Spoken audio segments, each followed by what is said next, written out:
आप सभी लोगों का मेरे YouTube चैनल पर बहुत बहुत स्वागत है।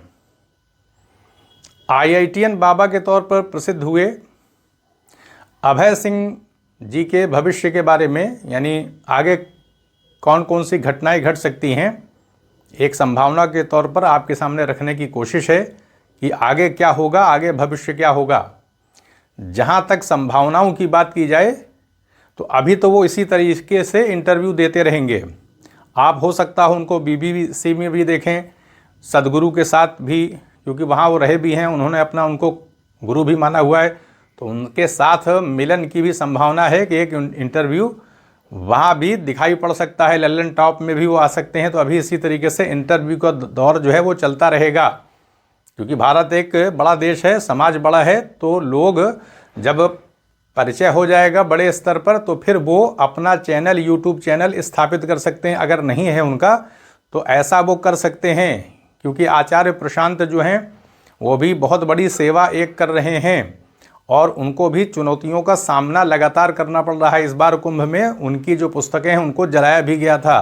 तो धर्म का क्षेत्र आसान नहीं है। यहाँ पर बहुत सारे ऐसे लोग मौजूद हैं जो कांटा बोने का काम करते हैं, अपमानित करने का काम करते हैं, क्योंकि उनकी वहाँ पर प्रभुसत्ता होती है, सत्ता स्थापित होती है। तो जब कोई व्यक्तित्व निर्मित हो जाता है तो उसमें जनता का प्रवाह भी उसी व्यक्तित्व की तरफ अभिमुख हो जाता है, प्रवाह उधर ही चलने लगता है। तो ऐसे लोग जो कि धन का लाभ उठा रहे हैं, सम्मान उनको प्राप्त हो रहा है, सत्ता भी उसमें मिलती है, शक्ति भी है, धर्म का क्षेत्र जो है बहुत सारी चीज़ें प्रदान कर देता है। तो इसलिए ऐसे लोग भी इस क्षेत्र में हैं जो कि उतने धार्मिक नहीं है, लेकिन कहीं ना कहीं हम कह सकते हैं कि एक संतुष्टि की भावना उनके व्यक्तित्व के अंदर, मतलब उसको अर्जित करने की जो भावना होती है कि लोग जाने, सम्मान हमको मिले, इस प्रकार की भावना के लोग रहते हैं जो धर्म के क्षेत्र में प्रविष्ट हैं। और वो ही रास्ता रोकने का काम करते हैं, कांटा बोने का काम करते हैं, अपमानित करते हैं, तरह तरह के षड्यंत्र रचने की कोशिश की जाती है। बाकी रही अनुयायियों की बात, तो बहुत सारे ऐसे लोग होते हैं जिनको इतना ज्ञान नहीं होता है, अंधभक्ति जिसे हम कह सकते हैं, उसमें कहीं ना कहीं लोग लीन रहते हैं, जिसके वजह से अपमानित करने के लिए एक कारक के तौर पर लोगों की भूमिका स्थापित हो जाती है।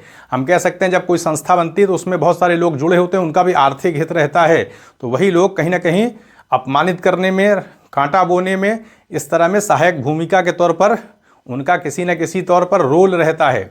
तो आने वाले समय में हम कह सकते हैं कि उनको भी इन समस्याओं का सामना करना पड़ेगा। इतनी आसानी के साथ लोग उनको स्थापित नहीं होने देंगे, तो इसलिए बहुत सावधान रहने की ज़रूरत है। अभी उनका इंटरव्यू का दौर चलता रहेगा। अगर वो अपना एक चैनल, यूट्यूब चैनल स्थापित कर लेते हैं तो इससे ये होगा कि कम से कम करोड़ों लोग उनसे जुड़ जाएंगे, एक रूप हो जाएगा, फिर वो अपना विचार उसी के माध्यम से प्रस्तुत कर सकते हैं। फिर बेहतर यह कि जैसे स्वामी दयानंद सरस्वती ने बॉम्बे के अंदर आर्य समाज की एक नींव डाली थी, संस्थागत रूप से भी आगे बढ़े, कहने का अर्थ ये है अपनी कोई संस्था बनाएं। संस्था बनाने के लिए बेहतर है कि दिल्ली को ही चुन लिया जाए, क्योंकि उनका हरियाणा से भी वो निकट है, तो वहाँ से भी उनका एक समर्थन रहेगा, और दिल्ली के अंदर भी आबादी बहुत बड़ी है, तो वहाँ कोई एक संस्था जब खुल जाएगी तो सीधी सी बात उसके लिए कहीं ना कहीं धन की आवश्यकता होगी, जो कि कम अल्प समय में ही उनके लिए वो चीज़ पूरी हो जाएगी। तो जब वो एक संस्था बना लेंगे तो वहाँ पर जो है लोग फिर आएंगे, उनको वो एड्रेस कर सकते हैं, संबोधित कर सकते हैं, अपनी बातें कर सकते हैं, लोग सवाल पूछेंगे, उसका उत्तर देंगे, जैसे आचार्य प्रशांत इस सेवा को अंजाम दे रहे हैं।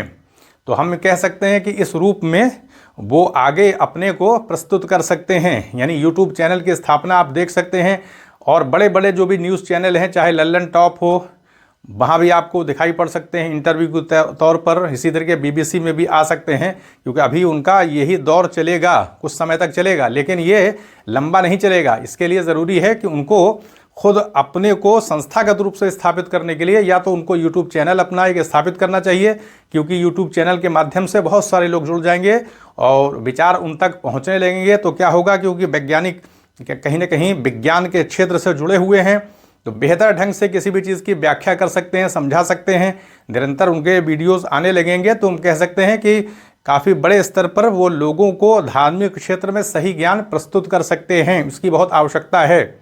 तो ये एक मतलब जो बातें थी उसे आपके सामने रखा कि इस तरह रूप में घटनाएं बढ़ सकती हैं।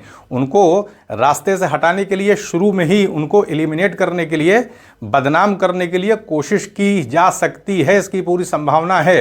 क्योंकि प्रारंभ में ही किसी को दबा देना, जो लोग अपोजिट मानसिकता के होते हैं वो इसी प्रकार का कार्य करते हैं कि शुरुआत में ही किसी चीज़ को बड़ा होने दिया जाए, दबा दिया जाए, तो उनको बदनाम करने की कोशिश भी की जा सकती है। इसको लेकर के भी उनको सावधान रहना होगा। आज के दौर में जिसे हम प्रेम कहते हैं वो इतना आसानी से लोगों के हृदय में स्थापित नहीं हो पाता है।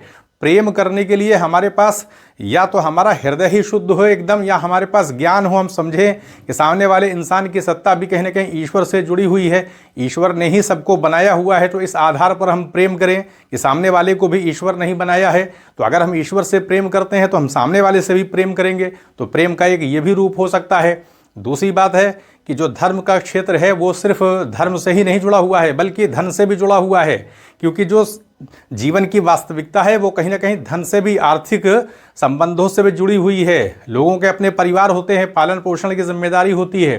तो इसलिए अगर वो किसी संस्था को बनाते हैं तो अगर धन का वितरण भी, लोगों की आर्थिक सहायता भी उनके माध्यम से की जाएगी जैसा कि वो बताते हैं, तो बेहतर ये होगा कि और उनकी प्रसिद्धि होती चली जाएगी। क्योंकि वास्तविक सेवा जो है वो सिर्फ वैचारिक सेवा नहीं होती है बल्कि कहीं ना कहीं धन से संबंधित सेवा भी होती है। अगर हमारा पेट ही नहीं भरा होगा तो चिंता आएगी। तो चिंता दूर करने के लिए सिर्फ विचार ही सक्षम नहीं होते हैं बल्कि पैसा भी होना चाहिए ताकि लोग कम से कम अपना भरण पोषण कर सकें। भारत के अंदर गरीबी है, 80 करोड़ से ऊपर लोग सरकार से सहायता अनाज के तौर पे ले रहे हैं।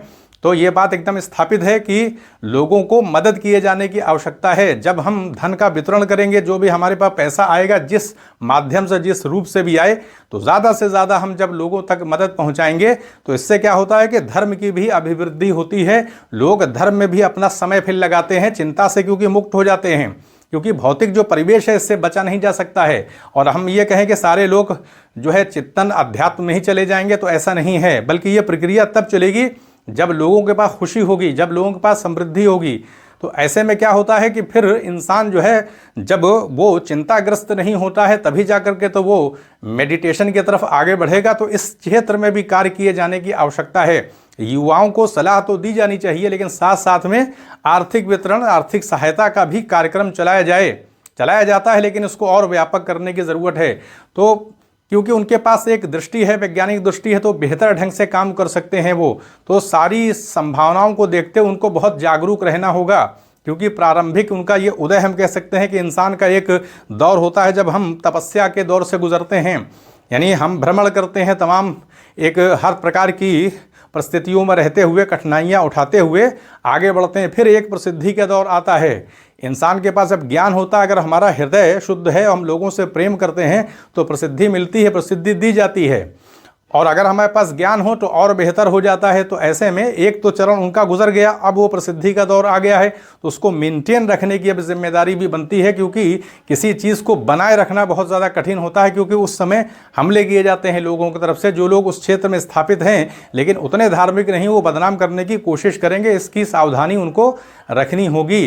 तो इस तरह से आगे आने वाला समय जो है उनके लिए चुनौतियों वाला होगा, और कामना यही की जानी चाहिए कि वो चुनौतियाँ ना फेस करें। बेहतर ये है कि रास्ते में रुकावट ना है। तो हम लोगों के लिए, और जो लोग उनसे लगाव रखते हैं, तो वो यही एक कह सकते हैं कि एक कामना कर सकते हैं कि उनका रास्ता जो है वो प्रशस्त रहे, आगे वो बढ़ते चले जाएं।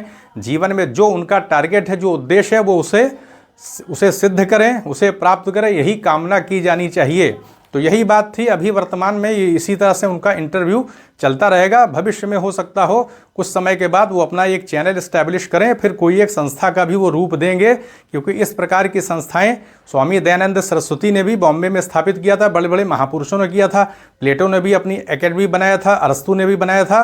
तो बेहतर ये है कि अगर उनको अपने विचार का प्रसार करना है तो संस्था, किसी संस्था का होना बहुत आवश्यक है। जब संस्था बन जाएगी तो एक स्थिरता आएगी और फिर वो अपने मिशन को काफ़ी आगे बढ़ा सकते हैं। उसकी और शाखाएं वो खोल सकते हैं, बाहर खोल सकते हैं, भारत में अलग अलग महानगरों में खोल सकते हैं, फिर विदेशों में भी जा सकते हैं। तो कार्य करने के लिए बहुत बड़ा क्षेत्र है। तो बेहतर ये है कि सही ढंग से प्लानिंग करते हुए अगर आगे बढ़ेंगे तो वो अपने लक्ष्य में सफल हो जाएंगे। हालांकि बाधाएं आएंगी, बाधाएं आती हैं, लेकिन अगर सही प्रबंधन होगा तो सारी बाधाएं जो हैं लोगों के समर्थन से कहीं ना कहीं निष्फल हो जाएंगी। तो यहीं पर अनुमति दें, चैनल को सब्सक्राइब भी करें, शेयर भी करें। आप सभी लोगों का बहुत बहुत धन्यवाद।